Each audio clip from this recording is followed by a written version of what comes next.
Alors, bonjour tout le monde. Maintenant, nous sommes au cours sur les statistiques, le premier cours, et nous allons parler de corrélation linéaire.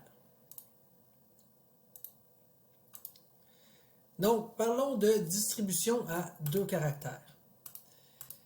Donc, ce que je veux qu'on se rappelle là, dans cette partie, c'est lorsqu'on étudie simultanément deux caractères, on obtient deux valeurs pour chaque unité statistique d'une population ou d'un échantillon.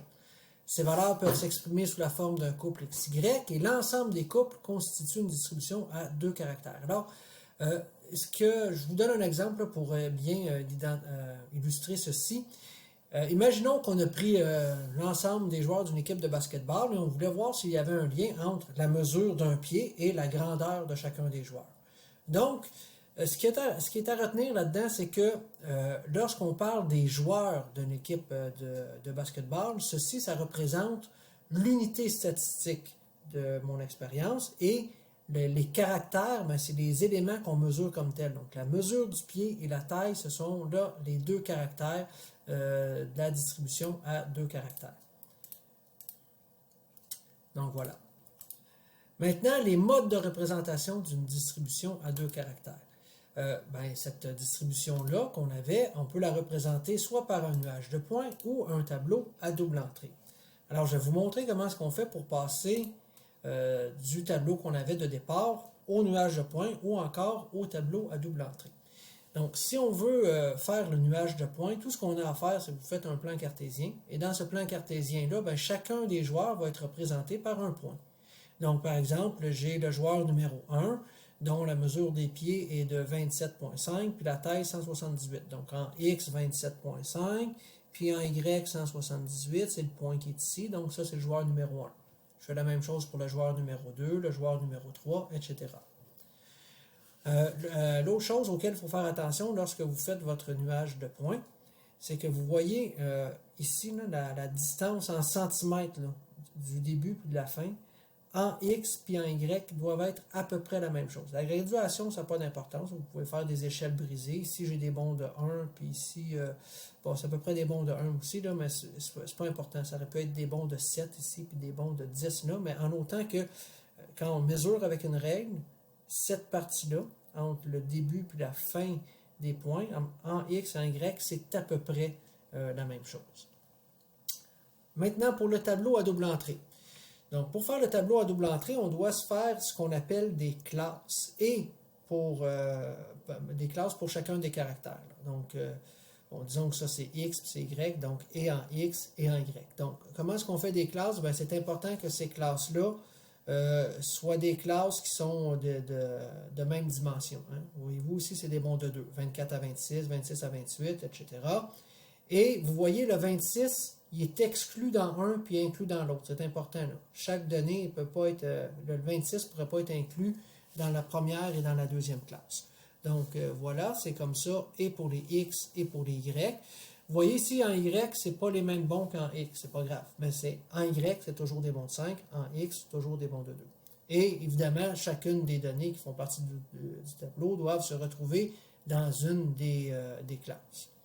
Maintenant, comment est-ce que je fais pour remplir mon tableau? Ben, je regarde le joueur numéro 1. Des pieds de 27,5, une taille de 178. Bon, 27,5 en pieds, c'est ici. Et 178, c'est là. Donc, la première petite barre ici, là, c'est le joueur numéro 1. Je fais la même chose pour le joueur numéro 2. Si c'est encore dans la même case, je fais une deuxième petite barre, etc. Donc, voilà ce qu'il faut faire pour passer du tableau qui est là, soit à faire un nuage de points ou encore faire un tableau à double entrée. Donc, en résumé, là, les choses qu'il faut retenir pour le nuage de points sur l'axe des X et l'axe des Y, là, quand je dis même étendue, c'est quand on mesure avec en centimètres, là, cette partie-là doit être à peu près égale. Et dans le tableau à double entrée, il faut se rappeler que les classes doivent être mutuellement exclusives, c'est-à-dire que le 26 est exclu dans un puis inclus dans l'autre. Il ne peut pas être inclus dans les deux. Même amplitude, toujours des bons de 2, ou encore toujours des bons de 1, de 5, mais toujours les mêmes bons. Et ça inclut toutes les données. Maintenant, lorsqu'on a un nuage de points qui représente une distribution à 2 caractères, puis que ça se rapproche d'une droite, ou encore dans un tableau à double entrée, puis ça a l'air d'une diagonale, si vous voyez, si vous voulez, comme ça, ben on dit qu'il existe alors une corrélation linéaire entre les caractères. Qu'est-ce que ça veut dire une corrélation? C'est un lien. Un lien linéaire parce que dans le nuage de points, ça a l'air d'une droite. Pas une droite parfaite, évidemment, mais ça a l'air d'une droite.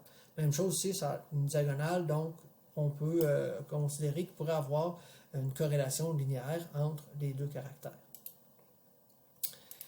Maintenant, cette corrélation linéaire, ce lien-là, ben, on peut la qualifier. Donc, je peux dire, ben, elle peut être faible, moyenne, forte ou parfaite. Et encore, au niveau du sens, je peux dire si elle est positive ou négative. Donc, plus la droite se rapproche de quelque chose de très, très parfait, donc plus la corrélation va être forte. Si les points s'en vont de façon croissante, ici on voit ça s'en va de façon croissante, on dit que la corrélation elle est positive, puis si c'est le contraire, ça s'en va de façon décroissante, ben, on dit que la corrélation va être négative. Maintenant, bon, on a vu des corrélations linéaires, mais ça arrive que la corrélation n'est pas linéaire. Bon, ici, on a l'exemple où c'est juste rien du tout. C'est un nuage de points. Ben, je ne peux même pas dire si c'est positif ou négatif. C'est juste rien. Ici, on voit que ce n'est pas une droite, mais on voit que c'est quand même quelque chose. Ça ressemble à une parabole. Donc, il existe des corrélations il y a un lien, mais que ce n'est pas un lien qui ressemble à une droite. Cette année, on ne fera pas l'étude comme telle des corrélations qui sont non linéaires, mais vous devez savoir que cela existe. Maintenant, la nature du lien entre les deux variables. Donc, je vais vous expliquer ça à l'aide des exemples qui sont ici. Donc, je vous donne un premier exemple. On s'est rendu compte qu'il existait une corrélation négative entre les ventes de véhicules utilitaires sport et le prix moyen de l'essence au cours des 24 derniers mois. Donc, on s'est rendu compte que plus le prix de l'essence était élevé, moins les gens achetaient des VUS. C'est un peu normal parce que les VUS consomment beaucoup d'essence. Donc, si l'essence coûte plus cher, on va être moins tenté d'acheter un véhicule qui consomme beaucoup. Donc, on peut affirmer que la vente des VUS diminue parce que le prix de l'essence augmente. Donc, il y a vraiment un caractère qui est la cause de l'apparition de l'autre, l'apparition de la diminution, peu importe, mais il y a vraiment un lien, un par rapport à l'autre. C'est pour ça qu'on va dire que ce lien-là, le lien de corrélation, c'est un lien causal. Causal pour cause. Un est la cause de l'autre. Maintenant, le deuxième exemple. On a remarqué qu'il existait une corrélation négative entre la mesure des pieds des élèves d'une école primaire et le temps qu'ils mettent à lire un texte. Bon, évidemment, on ne peut pas dire « cet enfant prend moins de temps à lire parce qu'il a de grands pieds ». Ça n'a pas vraiment de bon sens. Mais il y a quand même une explication logique qu'on appelle un troisième facteur. Et cette explication logique-là est l'âge. Parce qu'au primaire, si tu es très jeune, par exemple, en première année, tu risques d'être plus petit et d'avoir de plus petits pieds. Et quand tu es en première année, ça te prend plus de temps à lire que quand tu es rendu en cinquième, sixième année. Où là, tu vas être plus grand avec de plus grands pieds. Donc, il n'y a pas un lien direct, mais il y a quand même une explication logique. C'est pour ça qu'on appelle ça, ce lien-là, un troisième facteur d'influence. Le troisième, on s'est rendu compte qu'il y avait une corrélation positive entre le prix moyen du lait et le nombre de propriétaires de téléphones cellulaires au cours des 15 dernières années. Évidemment, on ne peut pas dire le nombre de propriétaires de téléphones cellulaires augmente parce que le prix du lait augmente, ou encore le contraire. Non, on ne peut pas dire ça. Donc, il n'y a aucun lien, mais on s'est quand même rendu compte qu'il existait un lien, mais qui est juste un lien de hasard. Donc, dans ce cas-là, on dit que le lien est fortuit. Maintenant, le coefficient de corrélation linéaire. Donc, le coefficient de corrélation linéaire, on l'a noté R. Puis, qu'est-ce que c'est un coefficient de corrélation? C'est un nombre qu'on va prendre qui va nous permettre de quantifier la relation entre les deux caractères. Donc, ce coefficient-là, R, va toujours être un nombre qui est entre moins 1 et 1. Et là, pour vous donner un meilleur exemple de ça, je vais vous montrer le tableau suivant. Donc, vous voyez, si la corrélation est parfaite, soit positive ou négative, ben, ça va être un nombre qui va être soit 1 ou moins 1. Et plus on se rapproche de 0, plus la corrélation va être faible.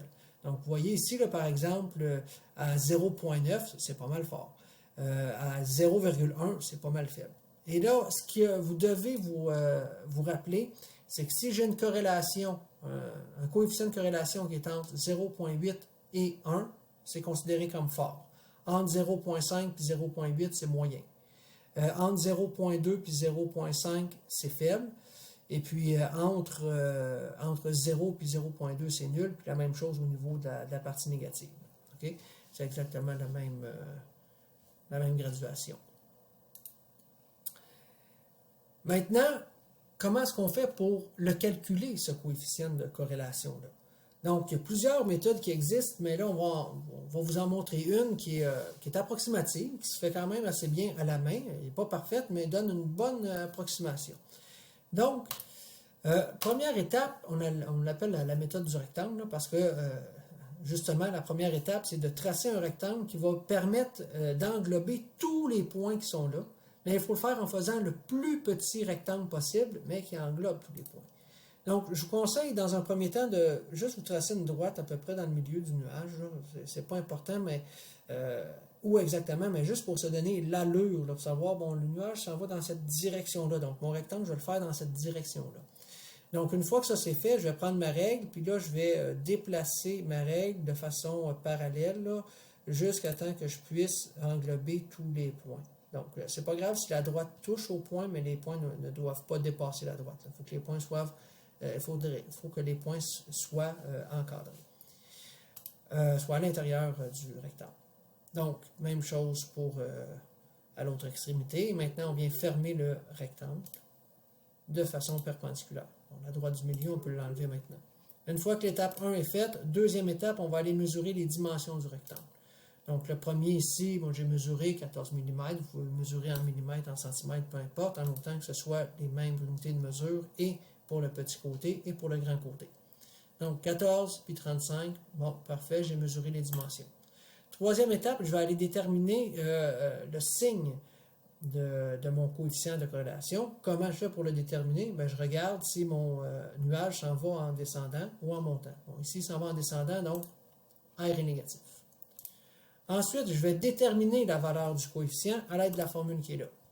Toujours R à peu près égal, plus ou moins. Pourquoi plus ou moins? C'est pas qu'il y a deux réponses possibles. C'est nous qui décidons est-ce que ça va être plus ou moins, dépendamment du sens. Donc, ce qu'on a fait ici, là, déterminer le signe, c'est ça qui vient nous dire est-ce que je prends plus ou moins. Nous, on sait que ça va être négatif, donc on sait qu'à la fin, on va prendre moins.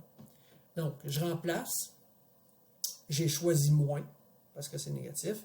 1 moins petit côté sur grand côté, donc 1 moins 14 sur 35. Et si on fait le calcul, ça donne exactement moins 0,6. Donc à l'intérieur ici, ça donne 0,6 avec le moins 0,6. Maintenant, les limites de l'interprétation du coefficient de corrélation linéaire. Bon, le coefficient ne peut pas exprimer à lui seul le lien. C'est important de faire preuve de bon jugement. Donc, je vais vous donner certains exemples pour parler de ceci. Donc, ici, j'ai un nuage de points qui représente le temps que mettent certains enfants du primaire à attacher leurs souliers. Et là, on s'est rendu compte qu'il y avait un point aberrant ici. Bon, qu'est-ce que ça représente, ce point-là? Bien, on va aller le voir. On a un point aberrant et on s'est rendu compte que ça veut dire qu'il y a un enfant qui est très vieux, que ça lui a pris beaucoup de temps pour attacher ses souliers. Bon, quelle est la raison de ça? Là, en allant plus loin dans l'étude, dans le texte, on nous dit que cet enfant-là, finalement, ça lui a pris du temps parce que ses lacets se sont cassés. Donc, c'est un point aberrant qu'on ne va pas tenir compte dans notre analyse parce que c'est une erreur, c'est un accident qui est arrivé. Si ça n'avait pas été un accident, si c'est vraiment un enfant qui est vieux et qui est vraiment lent, mais il faut en tenir compte. Et là, quand j'aurais fait mon rectangle, j'aurais eu un rectangle qui aurait ressemblé pas mal plus à un carré avec un coefficient de corrélation très faible. Mais là, on peut le mettre de côté. Le moins 0,69 a été calculé en faisant le rectangle ici avec tous les points qui sont là. Donc, ça nous donne un coefficient de corrélation négatif avec une force moyenne. Sauf que c'est vrai pour l'ensemble de l'étude qui est là, sauf que si on porte une attention un peu plus grande, on voit que la corrélation est beaucoup, beaucoup plus forte que ça pour... donc on voit que le nuage de points ici, là, au départ, il y a une corrélation qui est très forte, puis après ça, il y a une corrélation qui est très faible. Donc, si je me fiais juste au coefficient qui est là, je dirais, ben, en général, c'est moyen, mais il faut être plus précis que ça. Dans le fond, au début, c'est très fort, puis à la fin, c'est presque nul. Donc, c'est pour ça que le coefficient de corrélation, il faut faire attention, puis il faut s'assurer que le nuage de points est vraiment une forme qui est dont le niveau de corrélation est à peu près le même partout pour pouvoir faire nos prédictions comme il faut. Donc, il faut se rappeler, attention, si jamais j'ai des points aberrants aussi que je dois garder, évidemment, la méthode du rectangle est peu efficace. Et voilà. Alors, c'est tout. Le reste, ce sont des exemples que vous devez faire dans vos propres notes de cours. Donc, je ne vais pas tout reprendre, mais pour l'heure, je vous remercie beaucoup de votre attention et je vous souhaite une bonne fin de journée. Au revoir.